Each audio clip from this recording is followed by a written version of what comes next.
മഹാലക്ഷ്മി സീരിയലിൻ്റെ പുതിയൊരു എപ്പിസോഡിലോട്ട് എല്ലാവർക്കും സ്വാഗതം. അങ്ങനെ മോഹിനിയാണെങ്കിൽ കണ്ണനോടായിട്ട് പറയുന്നുണ്ട്, മോൻ്റെ അച്ഛൻ്റെ ആക്സിഡൻറ്റിൽ എനിക്ക് വാമദേവനെ ചെറിയ സംശയമുണ്ടെന്ന് പറയുമ്പോൾ അതെന്താണ് അങ്ങനെ പറഞ്ഞതെന്ന് ചോദിക്കുന്ന സമയത്ത് മോഹിനി പറയുന്നുണ്ട്, കരുണയുടെ അച്ഛൻ സുഖമില്ലാതിരുന്ന സമയത്ത് വാമേട്ടനെ കാണുമ്പോഴാണ് കൂടുതൽ വയലൻ്റായി കൊണ്ടിരുന്നതെന്നും അയാളൊരു കൊലയാളിയാണെന്ന് വിളിച്ചു പറയുന്നതെല്ലാം കേട്ടിട്ടുണ്ട് ഞാൻ പല പ്രാവശ്യവും. അത് അയാളുടെ അമ്മേനോട് ചോദിച്ച സമയത്ത് ഉടനെ തന്നെ പ്രതാപേട്ടൻ്റെ വായ പൊത്തിപ്പിടിക്കുമായിരുന്നു അമ്മ എന്നെല്ലാം പറയാണ് കണ്ണനോട്. ഇത് കേൾക്കുമ്പോൾ കണ്ണൻ എല്ലാ കാര്യങ്ങളും തന്നെ മനസ്സിലാകുന്നുണ്ട്. പിന്നീട് കണ്ണനാണെങ്കിൽ മോഹിനി അവിടെ നിർത്തിയിട്ട് ഞാനിപ്പോൾ വരാമെന്ന് പറഞ്ഞുകൊണ്ട് അവിടെ നിന്നും പോകുന്നു. പിന്നീട് മഞ്ജു കമലേശ്വരത്ത് എത്തുന്നുണ്ട്. കമലേശ്വരത്ത് എത്തുന്നതും മഞ്ജുവിനാണെങ്കിൽ ആകെ ദേഷ്യം കൊണ്ട് വിറക്കുകയാണ്. അവൾ ഇവിടുന്ന് പോയല്ലേ, അവളെ ഇനി ഈ വീട്ടിൽ കയറ്റാൻ കൊള്ളില്ല എന്നെല്ലാം പറയുമ്പോഴേക്കും ഉണ്ണി പറയുന്നുണ്ട്, അതൊക്കെ പറയാൻ നിനക്കെന്താണ് അവകാശമെന്ന് പറയുന്നുണ്ട്. അവകാശമുള്ളവർ തന്നെ അവളെ ഇവിടുന്ന് പുറത്ത് അടിച്ചിറക്കിക്കോളും, അതിനി അധികം സമയമൊന്നും വേണ്ട എന്ന് മഞ്ജു പറയുന്നുണ്ട്. ഏട്ടത്തി കൊടുത്ത ശിക്ഷയിനേക്കാൾ കടുത്ത ശിക്ഷ തന്നെ ഞാൻ കൊടുക്കുമായിരുന്നു. അവൾ എൻ്റെ മുന്നിൽ വന്നിരുന്നെങ്കിൽ അവളെ ഞാനൊരു പാഠം പഠിപ്പിച്ചേനെന്നെല്ലാം മഞ്ജു പറയുന്നത് കേട്ട് ദേഷ്യപ്പെട്ടുകൊണ്ട് ദുർഗ പറയുന്നുണ്ട്, ആ മഹാലക്ഷ്മിയാണ് ഇതിൻ്റെ എല്ലാം കാരണം. അവളും നിൻ്റെ ഭർത്താവായ സാഗറും എല്ലാമാണ് ഇവിടെ ഇത്തിൽക്കണ്ണിയെ പോലെ പിടിച്ചു നിൽക്കുന്നത്.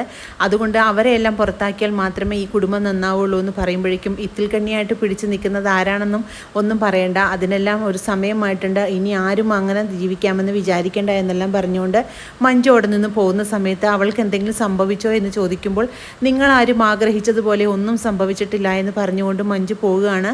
പിന്നീട് ദുർഗ പറയുന്നുണ്ട്, ഇനി എന്തായിരിക്കും അവിടെ സംഭവിക്കാൻ പോകുന്നത്, നമ്മളെല്ലാവരെയും അവൾ ഇവിടെ നിന്ന് അടിച്ചിറക്കുമോ എന്ന് ചോദിക്കുമ്പോൾ ഉണ്ണി പറയുന്നുണ്ട്, അമ്മ ഒരിക്കലും ഇവിടെ നിന്ന് പോകരുത്, അമ്മയെ കല്യാണം കഴിച്ചു കൊണ്ടുവന്ന വീടാണ്, ഞാൻ പൊക്കോളാം, എനിക്കൊരു കുഴപ്പവുമില്ല, അതുകൊണ്ട് അമ്മ ഒരിക്കലും ഇവിടെ നിന്ന് ഇറങ്ങരുതെന്നെല്ലാം ദുർഗയോടായിട്ട് ഉണ്ണി പറയുന്നു. പിന്നീട് അനന്തവും ലേഖയും ഹോസ്പിറ്റലിൽ എത്തുന്നുണ്ട്. എന്നിട്ട് മോഹിനിയോടായിട്ട് കണ്ണൻ എവിടെയെന്നെല്ലാം ചോദിക്കുന്നു. കണ്ണൻ്റെ അച്ഛൻ്റെ മരണത്തിന് പിന്നിൽ വാമേട്ടൻ ഉണ്ടോ എന്നൊരു സംശയം ഞാൻ പറഞ്ഞതുകൊണ്ട് അന്നേരം തന്നെ കണ്ണൻ ഇവിടെ നിന്നും പോയതാണ്, അതെവിടേക്കാണ് പോയതെന്ന് എനിക്കറിയില്ല എന്നെല്ലാം പറയുന്നുണ്ട്. പിന്നീട് ലേഖ പറയുന്നുണ്ട്, എന്നാലും അമ്മയുടെ മോൾ ചെയ്തത് കുറച്ച് ക്രൂരതയായിപ്പോയി, അവളെ ഇനി ഒരിക്കലും ഒരു സമാധാനത്തോടുകൂടി ജീവിക്കാനായിട്ട് ദൈവം അനുവദിക്കില്ല, അവൾക്ക് എന്ത് ശിക്ഷയാണ് ദൈവം കരുതി വെച്ചിരിക്കുന്നതെന്ന് അറിയില്ല എന്ന് ലേഖ പറയുന്നുണ്ട്. അങ്ങനെ വളരെ ദുഃഖത്തോടെ നിൽക്കുകയാണ് മോഹിനി. കണ്ണൻ ആ സൈക്യാട്രിസ്റ്റിൻ്റെ അടുത്ത് ചെന്നിട്ട് പ്രതാപൻ്റെ കാര്യങ്ങളെല്ലാം തന്നെ തിരക്കുന്നു. പക്ഷേ പ്രതാപനെ ആണെങ്കിൽ ആ ഡോക്ടർക്ക് നന്നായിട്ട് തന്നെ മനസ്സിലാകുന്നുണ്ട്. അങ്ങനെ പ്രതാപൻ പറഞ്ഞിട്ടുള്ള കാര്യങ്ങളെല്ലാം തന്നെ കണ്ണനോടായിട്ട് ഡോക്ടർ പറയുന്നുണ്ട്. ഇത് കേൾക്കുമ്പോൾ കണ്ണനാകെ ഞെട്ടിപ്പോവുകയാണ്. വാമദേവൻ ഒരു കൊലയാളിയാണെന്നുള്ള കാര്യവും ഡോക്ടർ പറയുന്നുണ്ട്. ഇത് കേൾക്കുന്ന കണ്ണൻ എല്ലാ കാര്യങ്ങളും തന്നെ തീരുമാനിക്കുന്നു. അങ്ങനെ കണ്ണൻ ഡോക്ടറടുത്ത് നടന്ന കാര്യങ്ങളെല്ലാം തന്നെ പറയുന്നു. അയാളുടെ മകളാണെങ്കിൽ എൻ്റെ ഭാര്യയെ തള്ളിയിട്ട് കൊല്ലാൻ ശ്രമിച്ചു, എൻ്റെ ഭാര്യയ്ക്കും കുഞ്ഞിനും ഇനി എന്താണ് സംഭവിക്കുന്നതെന്ന് പോലും അറിയില്ല എന്നെല്ലാം കണ്ണൻ ഡോക്ടറോടായിട്ട് സംസാരിക്കുകയാണ്. അതുകൊണ്ട് ഇനി അവളുടെ കണ്ണീർ ഒരിക്കലും തീരില്ല, അതിന് തുടർന്നുകൊണ്ടേ ഇരിക്കുമെന്നെല്ലാം പറയുന്നുണ്ട്. ആ വാമദേവനും പ്രതാപനും ഇനി കേസൊഴിഞ്ഞ നേരം ഉണ്ടാവില്ല എന്നെല്ലാം കണ്ണൻ കൂട്ടിച്ചേർക്കുന്നു. പിന്നീട് പ്രതാപൻ്റെ വീട്ടിലാണെങ്കിൽ പോലീസ് ജീപ്പ് എത്തുന്നുണ്ട്. പെട്ടെന്ന് തന്നെ കരുണ നോക്കുമ്പോഴേക്കും പോലീസ് ജീപ്പ് വരുന്നതും കരുണയാണെങ്കിൽ ആകെ ഞെട്ടി വിറച്ച് പോവുകയാണ്. അങ്ങനെ പോലീസെല്ലാം കൂടെ പ്രതാപൻ്റെ വീട്ടിനകത്തോട്ട് കയറി വരുന്നതും കരുണയാണെങ്കിൽ അയ്യോ അച്ഛ പോലീസ് വരുന്നെന്നെല്ലാം പറഞ്ഞുകൊണ്ട് വളരെയേറെ ഭയക്കുന്നുണ്ട്.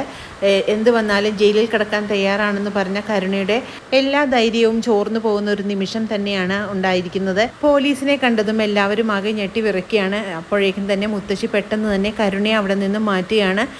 പ്രതാപനെ പിടിച്ചുകൊണ്ട് പോകുന്നത് പെട്ടെന്ന് കരുണയാണെങ്കിൽ അങ്ങനെ നോക്കിക്കൊണ്ട് നിൽക്കുന്നു. അങ്ങനെ പ്രതാപനോടായിട്ട് പോലീസ് പറയുന്നുണ്ട്, നിൻ്റെ മോളാണ് അടുത്തത് പിടിക്കാനിരിക്കുന്നത്, ആ മഹാലക്ഷ്മിക്കും കുഞ്ഞിനും എന്തെങ്കിലും സംഭവിച്ചിട്ടുണ്ടെങ്കിൽ നിൻ്റെ മോളും നിൻ്റെ അടുത്ത് തന്നെ വന്ന് കിടക്കുമെന്നെല്ലാം പറയുന്നത് കേട്ട് കരുണയും മുത്തശ്ശിയും ആകെ ഞെട്ടി വിറയ്ക്കുകയാണ്. പോലീസ് സ്റ്റേഷനിൽ എത്തിക്കുന്ന പ്രതാപനോടായിട്ട് SI പറയുന്നുണ്ട്, അന്നത്തെ ലോറി ആക്സിഡൻറ്റിലുള്ള എല്ലാ പ്രതികളെയും ഞാൻ പിടിച്ചിട്ടുണ്ടെന്നെല്ലാം പറയുമ്പോഴേക്കും ആകെ ഞെട്ടി വിറയ്ക്കുകയാണ് നമ്മുടെ പ്രതാപൻ ഓർക്കുന്നുണ്ട്, ഇനി ആരാണോ അതിൽ പ്രതിയായിട്ടിരിക്കുന്നതെന്ന് നോക്കുമ്പോഴേക്കും നമ്മുടെ വാമദേവനെയാണ് അവിടെ പിടിച്ചുകൊണ്ട് ഇട്ടിരിക്കുന്നത്. വാമദേവനെ കാണുന്നതും പ്രതാപനാണെങ്കിൽ ആകെ ഞെട്ടിപ്പോവുകയാണ്. വാമദേവൻ്റെ കാര്യം ഇപ്പോൾ ആരാണ് പോലീസിനോട് പറഞ്ഞതെന്നെല്ലാം ഉള്ള ഒരു സംശയം പ്രതാപനുണ്ടാകുന്നുണ്ട്. അങ്ങനെ വാമദേവനോടും പ്രതാപനോടായിട്ട് പോലീസ് പറയുന്നുണ്ട്, ഇനി ഒരിക്കലും നിങ്ങൾക്ക് ജാമ്യം പോലും കിട്ടാത്തൊരവസ്ഥയിൽ തന്നെയാണ് കണ്ണൻ നിങ്ങളെ കൂട്ടിയിരിക്കുന്നതെന്ന് പറയുമ്പോഴേക്കും പ്രതാപനും വാമദേവനും ആകെ ഞെട്ടി വിറയ്ക്കുകയാണ്. 20 കൊല്ലം മുമ്പ് നടന്നുകൊണ്ട് ആക്സിഡൻറ്റിൽ ഒരു ദൃക്സാക്ഷി പോലും ഇല്ലാത്ത സ്ഥിതിക്ക് ഞങ്ങളെ എന്തിനാണ് അറസ്റ്റ് ചെയ്തിരിക്കുന്നതെന്ന് പ്രതാപനും വാമദേവനും ചോദിക്കുമ്പോൾ, നിങ്ങളെ നല്ല രീതിക്ക് തന്നെ എവിഡൻസ് തന്നിട്ട് തന്നെയാണ് ഞങ്ങളെ അറസ്റ്റ് ചെയ്തിരിക്കുന്നത്, അതുകൊണ്ട് നിങ്ങളിനി ഒരിക്കലും പുറംലോകം കാണില്ല എന്നല്ല മെസ്സേജ് പറയുന്നത് കേട്ട് ആകെ ഭയന്ന് വിറക്കിയാണ് രണ്ടുപേരും. അച്ഛനെ പോലീസ് പിടിച്ചു കൊണ്ടുപോയതോർത്ത് മനംനൊന്ത് പൊട്ടിക്കറിയാണ് കരുണ. ഇങ്ങനെ ഒരു അബദ്ധം തനിക്ക് പറ്റിയല്ലോ എന്നോർത്ത് വളരെയേറെ സങ്കടപ്പെടുന്നുണ്ട് കരുണ. അങ്ങനെ വളരെ ത്രില്ലിംഗ് ആയിട്ടുള്ള എപ്പിസോഡുകളാണ് ഇനി വരാനിരിക്കുന്നത്. ഈ റിവ്യൂ ഇഷ്ടമാകുകയാണെങ്കിൽ ലൈക്കും ഷെയറും സബ്സ്ക്രൈബും ചെയ്ത് സപ്പോർട്ട് ചെയ്യണേ. പുതിയൊരു എപ്പിസോഡിനായിട്ട് നമുക്ക് കാത്തിരിക്കാം.